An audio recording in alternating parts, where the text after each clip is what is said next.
Welcome to Simplify to Scale, a show dedicated to helping you scale a high impact and high profit business that you love without all of the complexity and chaos that can keep you trapped in the day-to-day.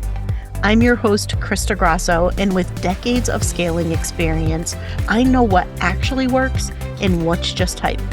So if you are done with all of the one-size-fits-all scaling advice and all of the overnight success promises, and instead you want proven practical strategies that will help you simplify operations, elevate your leadership, amplify profits, and scale sustainably, let's dive in and get started. Hello, and welcome to another episode of the Simplify to Scale show. Today, we are continuing our series on the trends and predictions for 2026. This has been a multi-part series, but this is part 2 of what I started a couple weeks back, where at a high level, I covered all about leaning out your team and why lean teams are really the path forward as we look to 2026 and beyond. The strategic use of AI, which does influence the size and shape and way that you lead your teams. The fact that there is truly zero room for waste as we look to the future, that things need to be much more lean in your business overall. Just how important human connection is. This is a trend and theme that I share almost every year, and I feel like it keeps growing in importance. And I think we're going to start to see even more communities and events and things of that nature really cropping up as AI is dominating so much more. That human connection piece is going to increasingly become something that we value and really invest in. But today, let's keep this going and dive into a few more of the trends and predictions that I think are really going to shape how we work and how we scale as we look to the new year. The first one is going to sound a little counterintuitive, but this is to do the unscalable in order to scale. One of the things that I spent a lot of time on in the last episode is the importance of connection. And this is where I think a little bit goes a really long way. So as someone is signing on to work with you, especially for more of a boutique experience, more of an intimate experience, where you might be working with them one-on-one, or whether they might be a part of something like a mastermind or a retreat or an event, something where they will get to actually know you or connect with you more deeply. One of, I think, the most impactful things that you can do is a personal outreach and welcome when they first sign on to work with you. Now, this is going to take your actual time. This is something that you're going to want to do where the outreach itself is actually personalized to them using their name, using specific things related to their goals or information that they either shared in an application or an intake form, or even in a sales call that you or your team have done with them. But this is where you would reach out. One of my favorite ways to do it is using video ask. You could certainly do this using a voice note. There's so many different ways that you can do it. But that personalized touch that says, hey, June, so excited that you've joined. I'm so looking forward to spending this next year together. I know that your goal is A, B, C, D. I can't wait to partner with you and bring that goal to life. Here's what we're going to be doing. It's something that's really short. It doesn't have to be super in-depth. It's just meant to make them feel both welcome and to feel your excitement and genuine commitment to their transformation and their results. As so much of business becomes increasingly automated, right? We've been able to automate things for a really long time. Automation is nothing new, but the capabilities and the levels of automation that we're able to do, the way we're able to integrate AI into almost every single facet and touch point of the business is going to mean that there is going to be more and more disconnection between you and the actual person who's signing on to work with you in that onboarding experience. And it's so very important, especially as someone first makes a purchase decision, for them to feel confident in that decision, for them to feel excited by it, for the mindset gremlins not to creep in and have them have the, oh, blank, did I really just make that investment? Should I have really done that? Is this really going to get me results? Right? Nothing helps just solidify that feeling of, okay, I am in this. I made the right decision. I can't wait to move forward. Then something like a personal outreach where you can feel that person's energy and their excitement and their commitment And that, while it may be unscalable in the sense that it is your time, it is your energy, you had to actually take the time to look at what they wanted to personalize something, or at least look at their name to personalize something. It does have a big difference in retention and referrals and just someone themselves buying in to take the actions and do what they need to get results. And that is so incredibly important. So while you can't do that if you run a multi-hundred or multi-thousand person program in a really simple way, there's ways around that too, where you can do something that feels much more personalized, but maybe where you're not speaking directly to the individual. But take the time to look at what you can do that is that personal touch that is naturally going to be less scalable, less automated, but that is going to have an impact on your scalability and ultimately on your clients' results. Another thing that you can do is a handwritten letter to them, a handwritten thank you note, right? There are places that will send these where it looks like your handwriting, but somebody will write it for you. So there's a lot of different ways that you can play with this, but really do the thing that most other people are not going to do.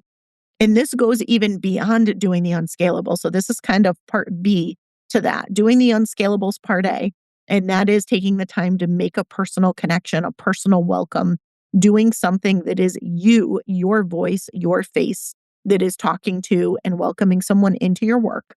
But the other piece of this is what can you do that other people in your industry won't do because it feels unscalable or because it's not the quick, easy solution, but that you know will have a big impact on retaining clients, turning them into your biggest fans who are going to be advocating for your brand and telling others about you, and ultimately causing them to buy in more so they take the actions that will get results, as I shared. Anything you can do in those camps are going to really have a pretty dramatic impact because people want that connection, and a brand that forges that connection right from the beginning, that establishes that connection from day one, they're the one who they're going to be more loyal to. And while in the short term, it might not feel like it has a really big impact on results, over the long term, it is going to have a significant impact in how your brand is referred and on the longevity and lifetime value of your clients.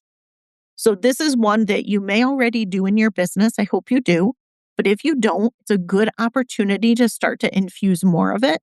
And if you do, think again about ways that you could stand out and do the things that other people won't do.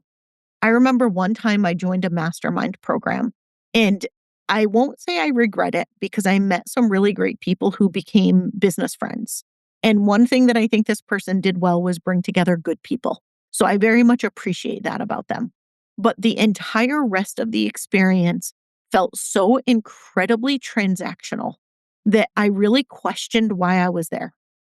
I tried to get the most out of it. I tried to really optimize the experience, but I always truly felt like a number. It was the first time in my entrepreneurial journey that I felt that way. I'd always been in more intimate containers. I'd been in containers where people genuinely seemed to care about my success and my goals and what I wanted. And I appreciated that so much.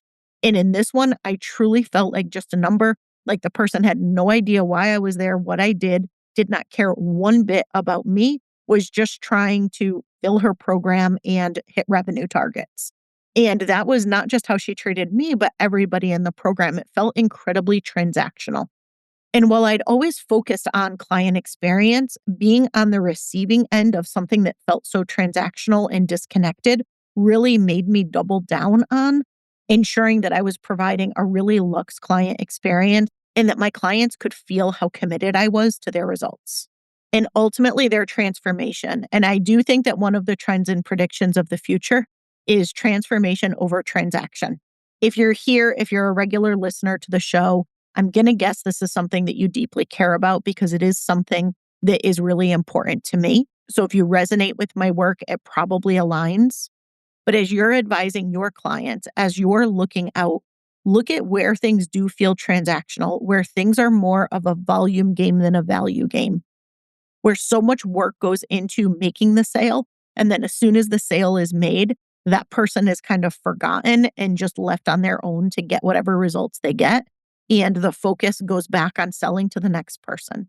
Transformation is going to be increasingly important in what people invest in when they could get information anywhere, when AI could spit out more than they could ever possibly take action on.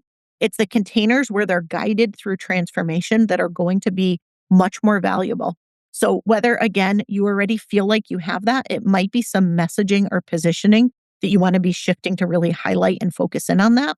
Or if you're guiding others, it might be something where you want to be analyzing and looking at where do things feel too transactional and where do we want to shift the delivery or the messaging in the container to be much more transformational. And this really starts all the way back in the marketing and sales experience. So I know for a long time, people wanted as much as possible to get away from having to do sales calls, right? I have had clients before who have had very, very successful businesses who prided themselves on the fact that they could close a lot of business without ever doing sales calls. And while that's wonderful and it's definitely great, I mean, don't get me wrong, I will raise my hand all day long and say, wouldn't that be amazing? But I do think part of that transformational experience includes some kind of connection during the sales process, especially for something that's a higher ticket purchase. For a lower ticket purchase, of course, that's different. But look at your current process and see, do you need to be infusing more touch points in that give someone that personal connection to make the buying decision where it may have been more hands off in the past? I think a lot of brands who have relied on selling without sales calls are going to increasingly be struggling as people start expecting that more. Now, there's some ways around it. If you look and you say, yeah, but I don't have time for all of those sales calls, there's no way. There's some really interesting ways that you can approach it. One of the things that I do in my business that's always worked really well for me is doing info sessions. So I will absolutely still have sales calls with people as needed, especially for my certification and licensing program. But the info session really answers a lot of the questions that we tend to do on every single sales call. It takes people behind the scenes. It breaks down how the program works. It breaks down how we work with you specifically. It answers all of the logistical questions. It answers all of the, what can I do with my certification? How do you support me? Do you promote me? Do you help me get new business? Do you help me market and sell? How is this different from what I already do? Can I integrate what I already do with what you teach? It answers a lot of those questions and it gives people the behind the scenes of what it looks like. We actually take them behind the scenes and show them some of the content and some of the templates and some of the things that they get access to. And we give them more of a feel for what the experience is like. And on the info session, it's more of a group call. You can almost think of it like a group sales call in a way, where we're covering all of the things that are pretty universal across all of our calls. From there, some people just know I'm in. They've been following me for a while. Maybe they listen to the podcast. Maybe they've been a part of my mailing list for a long time.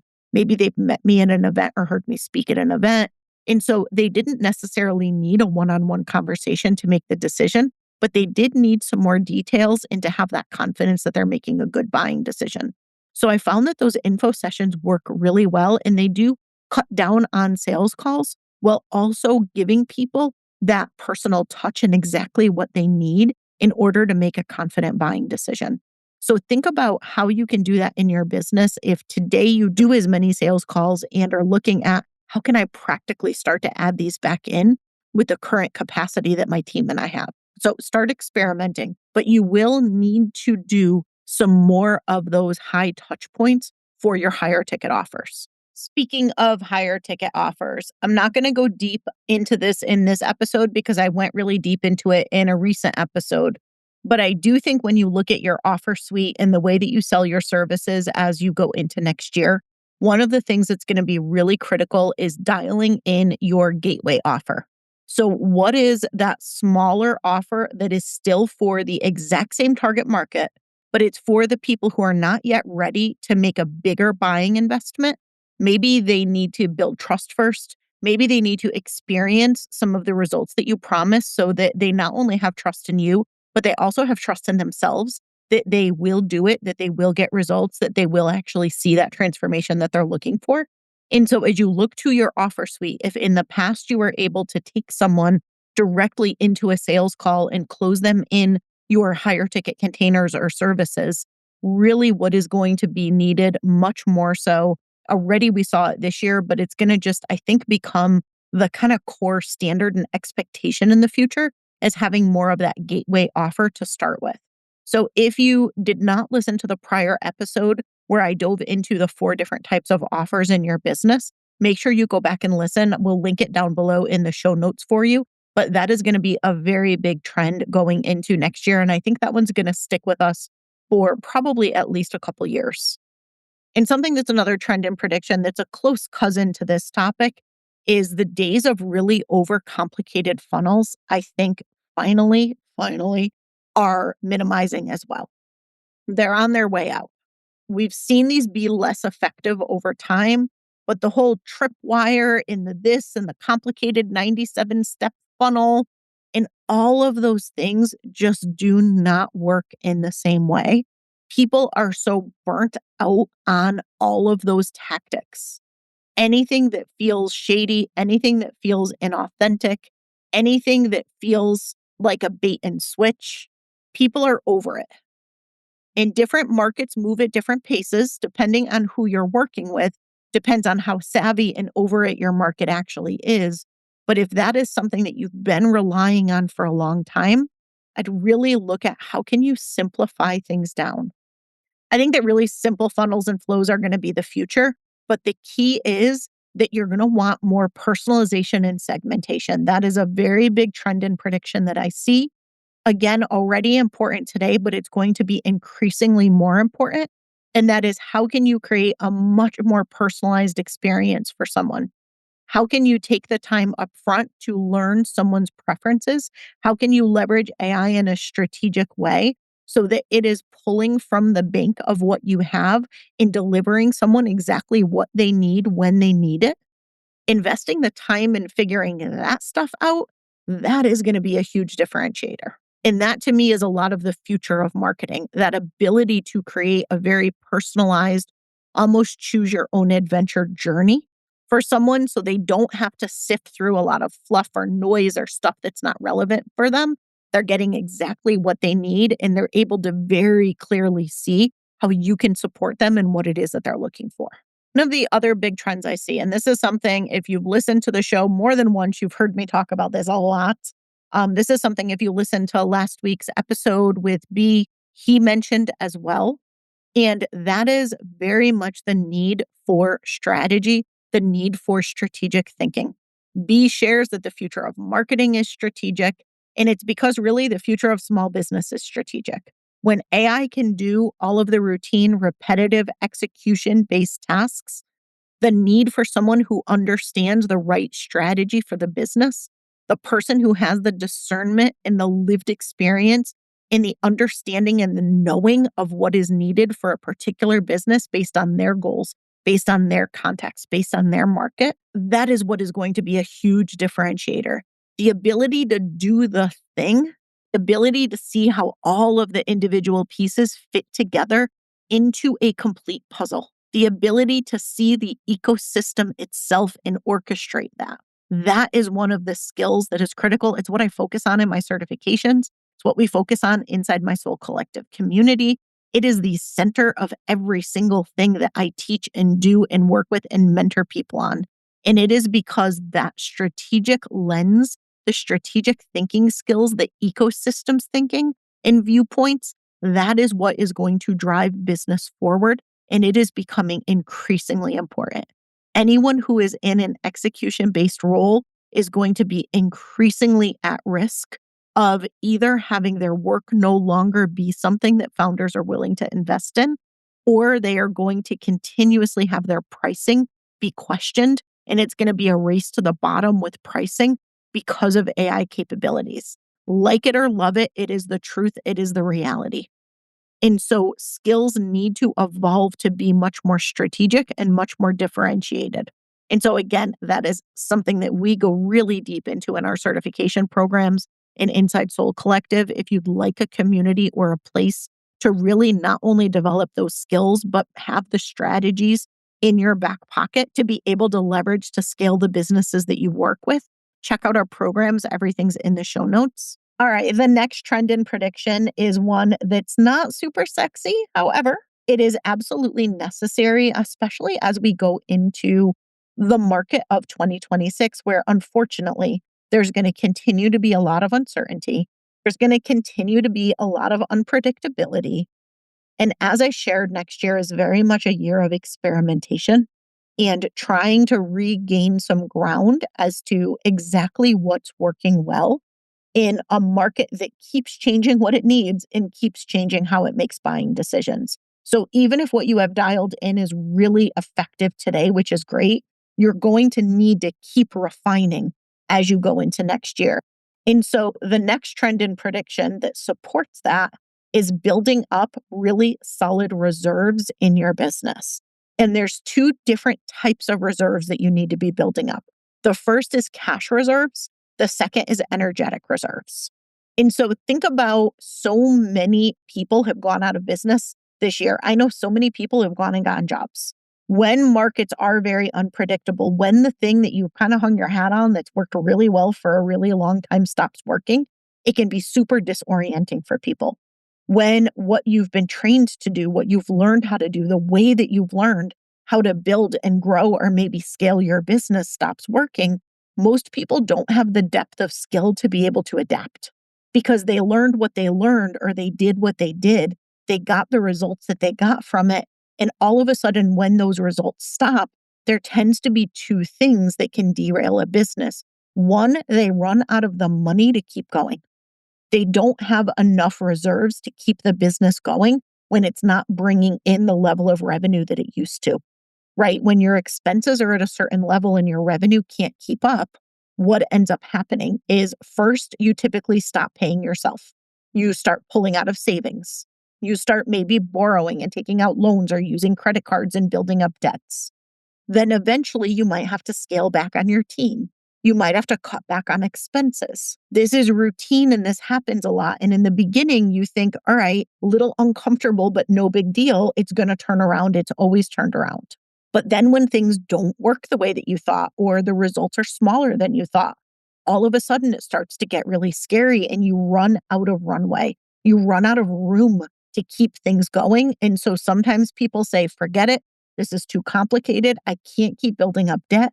I can't keep going this way. I need more stability. I'm going to go get a job, or I'm going to go do something else. I'm going to go work with someone else. I'm going to go partner with someone else. And so money ends up being one of the reasons a lot of people have closed their business. But the other piece of that is energetic. It's energy. They're flipping exhausted, right? They already were probably doing too much or working too hard, or they're having whiplash because in the early days of business, they were busting their butt working 24/7. They finally had a good thing going. Maybe they finally got to the point that they didn't have to work all the time. They finally had things that were working and supporting them from a systems and a processes and a people perspective. And then all of a sudden, it all got turned on its head. So I know a lot of people are having whiplash from that. It's like the boomerang effect. They got out and all of a sudden everything's flying right back to them. They're having to take things back on again, right? That's such an overwhelming place to be. It's such a frustrating and draining place to be. But add to it someone who wasn't there yet, someone who still had a lot of stuff dependent on them in the business, someone who already had a lot of complexity and was not able to get out of the day-to-day decisions or running things or working with the team or solving problems or answering questions. Someone who is still so deeply rooted in the day-to-day of the business and who was already overwhelmed or overworked. And all of a sudden, they just had a mountain of extra complexity and stress and decisions and things piled on top of them.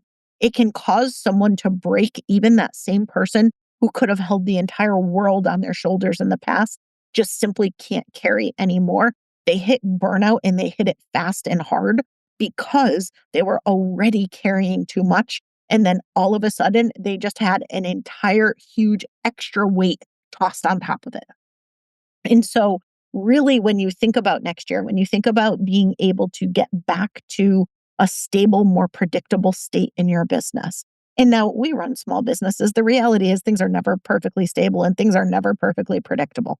It's the nature of small business. We are a fast moving, high change type of business. That's fine. but we still tend to have more predictability and more stability than we've been seeing over this past year or two.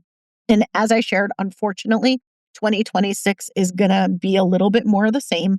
I think businesses will find their footing. I think some will have tremendous success.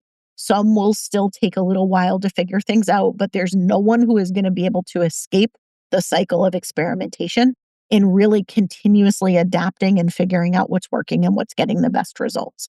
Because we're all at a level of reinvention, whether it's micro reinventions or more macro ones. And so, what's some of the best possible things that you can do for yourself to not only get through the year really successfully, but to set the foundation for continued success and scale as you go into 2027 and beyond? And it's to make sure that you're building up your reserves. You want to have at least 3 months cash reserves, ideally 6. And you want to make sure that you have your energetic reserve where you are taking care of yourself. You are giving yourself the space that you need from a calendar perspective, from an emotional perspective, from a mental support perspective. You need to make sure that you have the right energy reserves and the right cash reserves to sustain yourself and to sustain your business. So you do not run the risk of having to put yourself out of business, of having to go get a job that you left for a reason and don't want to go back to, right? Some people are making the change and loving it and saying, okay, I just took all of this stress off my plate. It's nice just to do something that someone else wants for a while. And so if that's you, more power to you. But for most of us, we were not built for a job. We were built to be entrepreneurs and we would die a slow death in a job again. And so, therefore, we need to make sure that our businesses are sustainably successful. Sustainably meaning we're not burning ourselves out and they're able to weather whatever storms the world throws at us, the market throws at us, we internally face from just the personal journeys and personal things that we experience in our lives as we're leading our businesses and scaling our businesses. So those are going to be really, really important. If you do not yet have reserves, make sure that you're building it up. Now, the other thing that's important to keep in mind with energetic reserves is when you're a complete ball of stress and anxiety, when every single thing that you do becomes critical, when every single launch that you have has to produce this certain kind of results or else, right? When you have that kind of mindset when you go into something, I find that it actually translates into results that aren't what you want. When you can go into something in a place more of possibility, like, I'd really like to bring in 100 new clients in my program. Let's see what we're able to do. Because you don't have the weight of having to, and I'm saying having to in air quotes, make a certain amount of money in order to just keep the lights on in the business and keep things going or pay yourself or pay your team, right? When you have that cushion of a reserve, even though you don't want to pull from it, but you could if you have to, you show up differently. You show up in a place of positivity. You show up in a place of possibility, and it translates in your energy. You show up different. It makes your team show up different. The entire client experience and the entire back end experience is different. And so sometimes one of the best things that you can do is just give yourself more peace of mind. And when you do that, that ends up driving more revenue and more results because you make better decisions, because you're not in a place of reactivity and must and have to and strain and constraint. Instead, you're in a place of possibility. And wouldn't it be amazing if, and I know I really want to bring in 100 people, but let's see if we can get 120, right? You're able to approach it totally different and more again in that cycle of experimentation, which is what the year is all about, instead of just that immense pressure that can cause you to sometimes not make the best decisions or to not show up in a way that actually translates into the results that you want. So this is where I think the reserves of both cash and energy come together to translate into a much more successful and scalable business with much better and much more sustainable results. And then finally on this topic, you obviously are very much thinking about yourself as the founder of your business, or if you are the right hand to the founder, you're thinking about the founder and hopefully yourself as well. But don't forget about the team. Really look at your team's capacity. Look at your team's energetic reserves. Make sure that you're not overcommitting and over planning and burning people out. Because when people have too much on their plate, When people have too much mental load, even if it's not time load from a calendar perspective, they don't do their best work. They don't get the best results. They're not able to see innovative or creative solutions. They just get so heads down, got to get it done, got to get it done, got to get it done. They end up much more task focused instead of more outcome focused. And you end up losing some of the magic that makes your team probably as incredible and as good as they are. So do look at people's capacity, build in protected space for people to be innovative, to be creative, to make optimizations and improvements. There's something you'll hear me talk about a lot. I talk about this inside my certification program, but I believe every business should have both an innovation hour and an optimization hour. Now, you can certainly do much more. In big companies, I do entire weeks sometimes for innovation. We'll do an entire innovation week or two. It's not an hour, but in a small business where time is really precious, sometimes the only thing people can fit in is an hour a week. And if you can have everyone on your team spend 1 hour every single week, uninterrupted, fully dedicated to innovating something in the business, meaning really they're future forward, they're looking to the future of the business and things that you can do that might transform the results that you get clients, that might transform the way that you market what you do, the way that you deliver what you do, right? So they're being more innovative and forward looking versus also spending an hour optimizing what you're currently doing. So taking the things you do today and making them more efficient, making them more effective, having the space to look at where you could automate something that's done by a human so that you can get better results in less time. And so the combination of both of those is really quite powerful.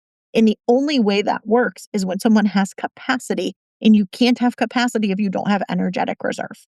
So yes, absolutely do this for yourself if you're the founder. If you're the right hand, make sure that you're helping protect this for the founder as well as for yourself, but also look to your team and make sure that they have it as well.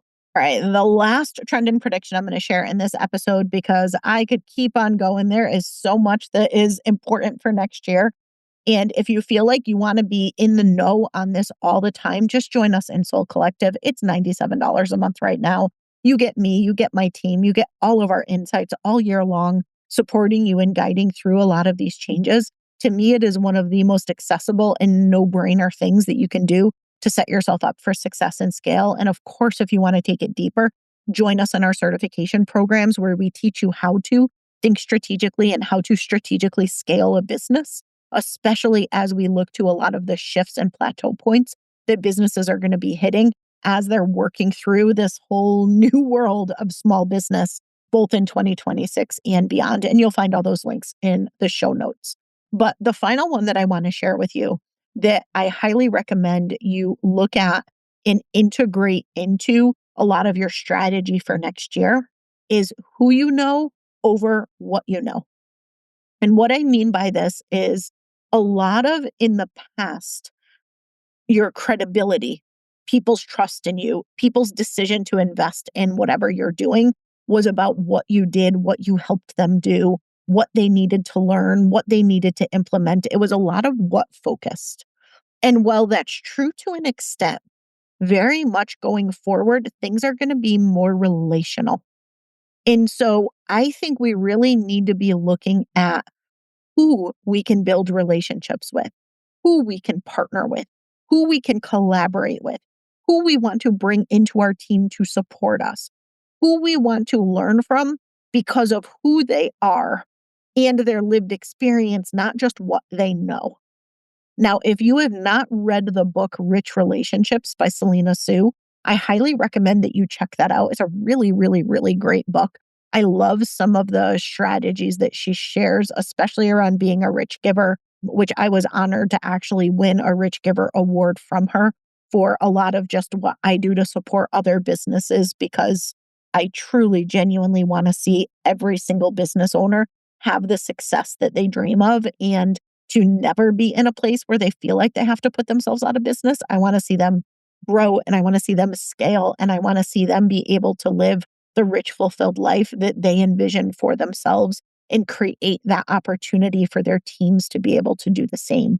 And so that's part of my personal mission and so much of what I do. And so it was a real honor to be recognized as a rich giver by Selena in what she does. But that book was really excellent. And she talks about several different things related to relationships. She talks about being a rich giver. And to me, a lot of this is the heart of where I see things going. I know I invested in attending one of her events in person. I invested in 2 other events in person this year. And this was during a year when I did very little travel because of my own personal life things that have been going on this year. But being in the right rooms, being with the right people, developing the relationships with the right people, I know that that is what is going to not only take my business to the next level in a way that's a little bit different than it ever would from just learning more information or focusing on the what. I'm very much focused on the who. Also, I just find it so much more personally fulfilling. There is nothing like a really good, in-depth, strategic conversation that you get to have with someone when you are sitting side by side with them at a table, or when you're grabbing coffee on a breakout, or when you're grabbing dinner at night, because you're in the same physical space with them instead of over Zoom or on the phone or further disconnected through social media or through email. There's just something about a connection that can be built in person that no other mechanism is quite the same as. I know something I've been sharing is getting yourself in the right rooms. This fits with that need for people for connection, and it ties together a lot of the themes that I've shared across this series so far. And it ties together a lot of the themes that I've shared across this series so far. But absolutely think about, who is it that you want to know? Who is it that you need on your team? Who are your who's that you want to be developing relationships with and really nurturing those relationships with? And who are the who's that are not only going to help you take your business to the next level, but that are personally going to support you and help you feel that you're living your rich, fulfilled life as well. So I hope you have the most amazing, magical, successful 2026. If you're interested in partnering with me, with my team, I'd absolutely love to chat with you and explore what that might look like, whether that's in our Soul Collective community, whether that's in our certification program for those who partner with businesses as a fractional or as a consultant, or whether that's through our Simplify to Scale program, where we help you simplify and scale your business and get yourself out of the day-to-day and find that right-hand person who can really support you so everything's not dependent on you. You will find the links below in the show notes, and you can always put time on my calendar at strategicopsinstitute.com/consult. Would love to support you in the new year. And don't worry, this series isn't fully over. I've got more to say. No surprise there. So stay tuned, more to come, and I will see you again next week. Thanks so much for tuning in to this week's episode of Simplify to Scale. If you'd like to take things further, I invite you to join me for my Scale Smarter, Not Harder interactive workshop. Head to strategicopsinstitute.com/scale smarter to get registered. Not only will we dive into what might be keeping you trapped in the day-to-day, but you'll have the opportunity to ask me your questions live. If you got value out of today's episode, I'd love if you'd take a moment and rate and review the show so more businesses can learn to scale more simply and sustainably. Be sure to subscribe so you never miss an episode, and I'll see you again next week.